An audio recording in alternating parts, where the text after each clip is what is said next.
Yo, good evening, golfing fans. Welcome back to the channel. I do hope you're all doing well. And as you know, this episode is brought to you in association with betting.co.uk. Now, this week, we're going to be taking a look at the DP World Tour as it heads to County Kildare over in Ireland for the Irish Open to take place at the K Club, which is a proper golf course. Really long course and quite a difficult one to suss out. But I have got a 5-man squad that I think are going to give us a really good run for our money.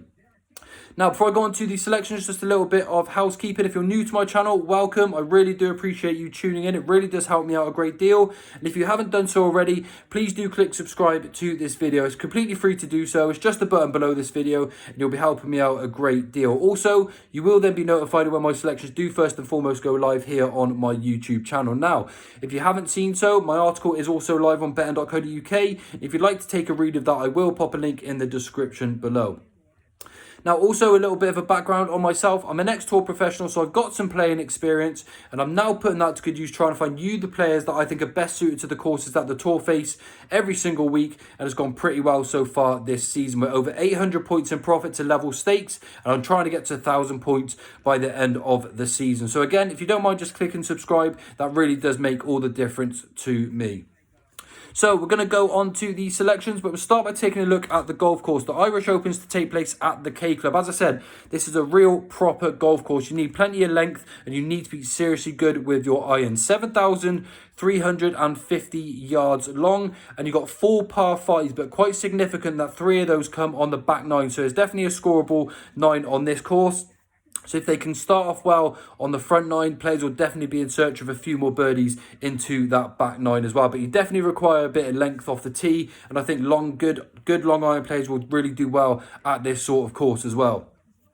Last year's winner was Adrian Maronk, but the last winner at the K Club was actually Rory McIlroy back in 2016 when he shot 20 under, which is a remarkable score for such a difficult golf course. But he did win that by 3 or 4 due to some really good putting all 4 days. But this is a proper good golf course as well. It hosted the Ryder Cup in 2006, and it's actually brought some big names to the event this week as well. You've got Rory McIlroy, Tyrrell Hatton, you've got Minwoo Lee, Adam Scott, Billy Horschel, even Vincent Norman's come over for this one, who obviously won the Barbasol not too long ago as well. So you've got a really good field. Rory McIlroy is about 7-2 to win this event though. He's got an obvious chance, and if he putts well, he is definitely the one to beat. But having these really good players in the event definitely pushes out some value to some of the other players. So I've got a 5-man squad, and I'm going to bring you these in order of strength as I usually do. All each way singles, and we're going to start off with Belgian world number 81, Thomas Dietrich at 40 to 1. Now, Thomas has been a player that's been on my blacklist for a long time. He's definitely a player that should have won a tournament by now, but he has always struggled to close out his events when being in contention, even leading after with 9 holes to go, in round 4, and really struggled to get the job done. But make no mistake, he's got all of the game, and ultimately, if he can keep that together for all 4 rounds, he's definitely coming in here with a chance. Now, he hasn't actually played since the Open Championship, and he finished in a tie for 13th, which was a really good round for him. He's had a few weeks off, and I just think he's going to come out here and play really well this week. It just wouldn't surprise me if this was the event that he finally broke his maiden duck in and got himself a DP World Tour win. He's sneakily long off the tee, and he's a seriously good iron player. So I think he's going to find plenty of birdie opportunities, maybe even some eagle opportunities on this course here at the K Club. And that is a real big benefit, and obviously gives him an obvious chance to go quite low. Now, in this sort of event as well, you definitely want players like Dietrich, play with a little bit of flair, quite attacking sort of golfers. He definitely fits that bill. And as I said, it ultimately comes down to if he can hold this up for 4 rounds. But I think he will this week. I'm going to give him this one chance to come into the squad, but he will be out if he doesn't get the job done. But this week, my best bet and selection is Thomas Dietrich at 40 to 1. Selection number 2 is going to be Joust Luitan, who's not necessarily a flary player, like I said, is actually required, but he's 60 to 1 to get the job done, and he's actually playing some of the best golf of his life this year as well. He's a 6-time winner on the DP World Tour, and he was seriously good last week in the European Masters. He carded 4 rounds of 66, 66, 68, and then finished with his best round of the week of 65. It was a seriously impressive display of golf. And on these DP World Tour events, you always see him at the top of these leaderboards. I think he's had 5 top 5s this year already, and I think he's going to come into this in really good fashion again. I really like his iron play use return. He's got a very simple golf swing, very straightforward, sort of 2 movements, back and forward. No weird intricacies of his swing. It's very repeatable, and I think that's ultimately why he gets himself so many opportunities. So I think at 60 to 1 each way, use Luitan is definitely worth a shout at 60 to 1.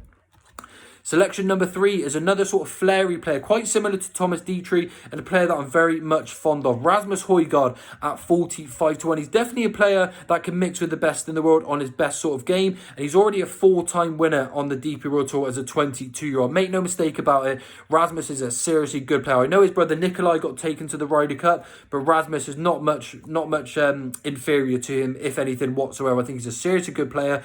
He may not have quite had the best season so far, but I think hearing his brother go off to the Ryder Cup, I could just see him playing a really big round the week after that the selections have been made. At 45 to 1, to be honest, you're actually getting some really good value for that as well. Selection number 4 is going to be Italian Guido Migliozzi at 90 to 1. Now, at the beginning of the year, you'd have actually said Guido Migliozzi was one of the favourites to make it into the Ryder Cup. However, he had a bit of a bad patch. He really has started to struggle, but we had really good signs from him last week at the Amiga Masters with 2 rounds of 61 and 63. And you don't shoot those scores unless you are playing some seriously good golf and swinging the golf club really, really well.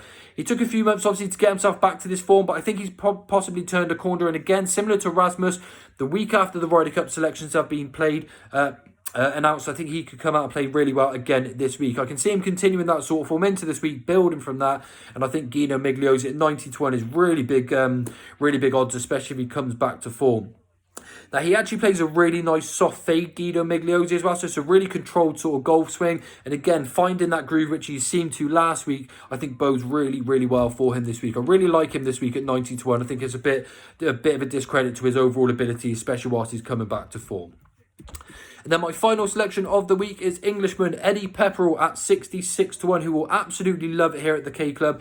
It definitely suits his game. The only reason he's selection number 5 this week is that Eddie Pepperell hasn't been carrying a driver in recent weeks. Don't get me wrong, he's plenty long off the tee with that 3-wood. He's been hitting it really, really well like he did last week. But it's just a slight concern that he's not taking a driver here when it's such a long course. But again, he's plenty long, so I am going to give him the opportunity this week to make us some money. Now, he actually took a few months off mid-season this year to work on his mental game. He actually went and saw Dr. Bob Rotella, one of the best people in the game as well for your mental applications for golf. He really does get into the deep how do I describe it? The deep mental capacity where Eddie Pepperell can go out there and not have to think about his golf game too much. He's just there on autopilot playing some really good golf. And that has been showing in his last sort of few rounds as well. He's a player that's coming back to form. 66 to 1 for a course that's probably going to suit him. Plenty of length off the tee despite not having that driver in the bag. I still think he deserves an opportunity this week because he's been playing such good golf. And that iron play has been solid once again as well. So Eddie Pepperell does get in at 66 to 1. I think he has turned a corner and is starting to play some really, really good golf. Okay, so there's my 5 selections for you for this week. And just to recap on those, that's Thomas Dietrich at 40 to 1, Just Luitan at 60 to 1, Rasmus Højgaard at 45 to 1, Guido Migliozzi at 90 to 1, and then Eddie Pepperell at 66 to 1. All 8 places, all each way singles, and hopefully we can take down some of the big guns this week and try and get a few of these in the places to tie up some of that profit that we've got this season already. Look, thanks for everyone for tuning in. If you'd like to have a little bit more from the Ginger Joe Racing Show and the Ginger Joe Golf Show, then you can come over and join the group chat, and there's a link in the description below for you to come over and join us there. Nearly 250 members now, having a great time with the community, and long may it continue. Thanks everyone for tuning in. Please don't forget to hit that subscribe button. I really do appreciate the support this far, and hopefully I can return you with some nice winners for this week. But I'll see you all real soon, and bye for now.